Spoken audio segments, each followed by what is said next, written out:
Hello friends, कैसे हैं आप सब। आप सभी का आपके अपने YouTube channel sociology with Sangeeta की इवनिंग क्लास में स्वागत है। हम लोग प्रीवियस क्लास में प्रागैतिहासिक काल में झारखंड उनके विभिन्न संदर्भों को देखा था और आज के जो हमारा क्लास है उसमें वैदिक युग में झारखंड का क्या महत्व था, किस स्थान पे वैदिक युग की प्रमाणिकता है जो झारखंड में देखने को मिली है। और उसके बाद हम लोग फिर जैन धर्म को देखेंगे कि जैन धर्म का प्रभाव झारखंड में किन किन जगहों पर था। तो चलिए क्लास को स्टार्ट करते हैं।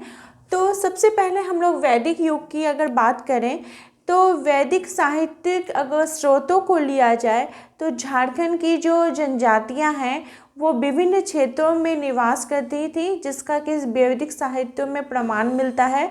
और वे अधिकांश जो जनजातियां हैं उन्हें क्या कहा जाता था, वैदिक आर्य कहा जाता था, जो कि ऋग वेद के जो युग था उसमें उत्तर पश्चिमी भारत में तथा उत्तर वैदिक युग से उत्तर भारत में अपना प्रसार कर रहे थे। तो इसका उल्लेख मिलता है।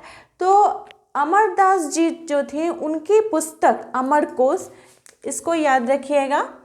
इसमें उन्होंने चाईबासा शहर को किस नाम से बुलाया है, श्रीवास नाम से उन्होंने अपनी पुस्तक अमरकोश में इसका वर्णन किया है।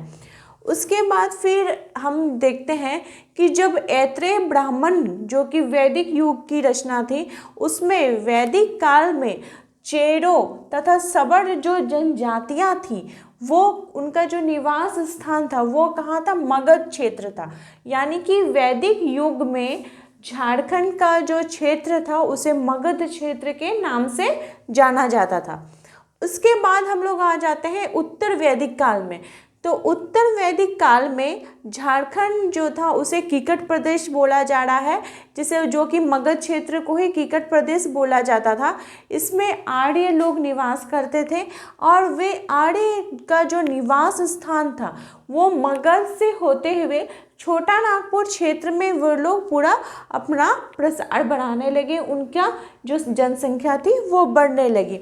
उसके बाद फिर एक और जो लेखक हैं जयचंद विद्यालंकार, उनकी पुस्तक बिहार एक ऐतिहासिक दिग्दर्शन में उन्होंने ये बताया है कि जो आर्य लोग थे जो कि छोटा नागपुर क्षेत्रों में जाकर निवास कर रहे थे, तो उन्होंने इसमें वर्णन करते हुए बताया कि वे आर्य लोग अपने क्षेत्र की सुरक्षा के लिए त्रिशंकु, जो आर्य महाराजा थे त्रिशंकु, उनके पुत्र थे हरिश्चंद्र, उन्होंने क्या किया कि सोन नदी के किनारे एक किले का निर्माण करवाया। उन्होंने क्या किया, एक किले का निर्माण करवाया और उस किले के पास फिर वो क्या किए, अपने पुत्र, उनके पुत्र का नाम था रोहिताश्व, उसके नाम पर रोहिताश्वगढ़ की रचना की और उसे फिर बाद में रोहिताश्वगढ़ कहा जाने लगा।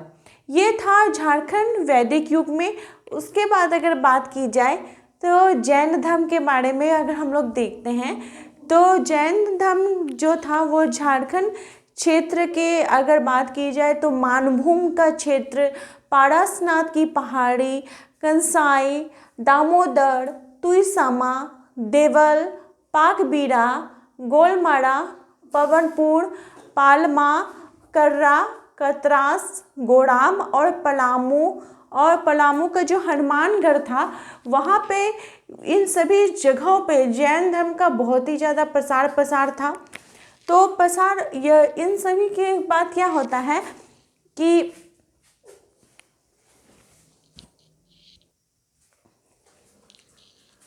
आचरांक सूत्र की अगर बात की जाए तो आचरांक सूत्र में भी महावीर जी के जो जैन धर्म के तीर्थंकर थे उनका पता चलता है। फिर कौटिल्य के अर्थशास्त्र में भी जैन धर्म का प्रभाव का वर्णन मिलता है।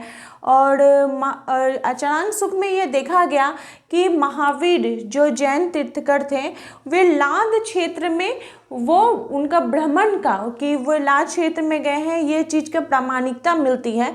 तो वे लाद क्षेत्र कौन कौन से आ जाते हैं, जो बांकुड़ा हो गया, मानभूम का जो क्षेत्र हो गया, उसमें जितने भी लाद टाइप के जैसे बहुलाद, सुखलाद, लावलाद, पौधलाद, ये सभी जो क्षेत्र थे यहाँ पे महावीर जी का वर्णन का मिलता है।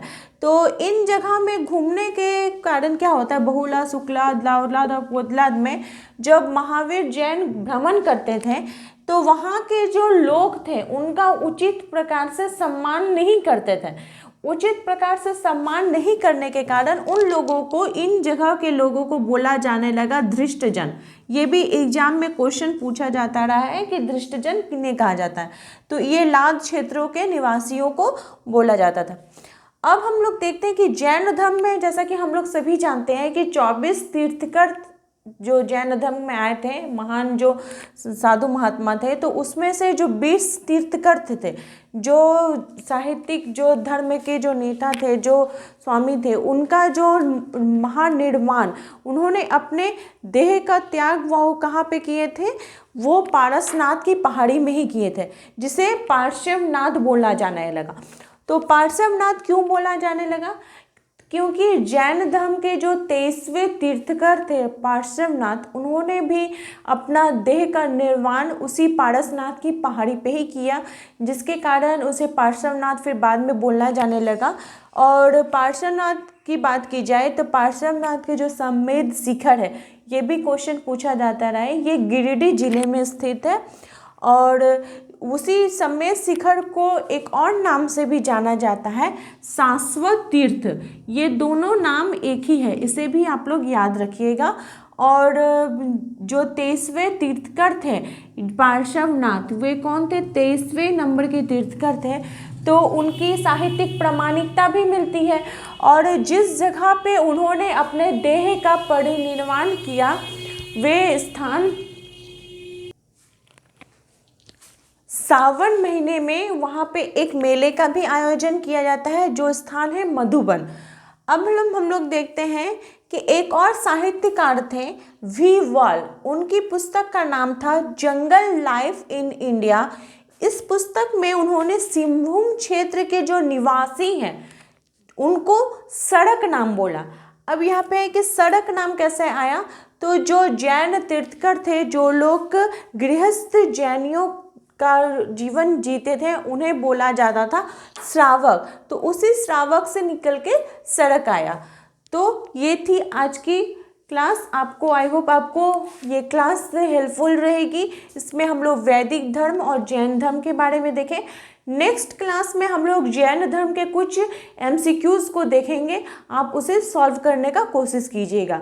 मेरे चैनल के साथ बने रहने के लिए आप सभी का थैंक यू।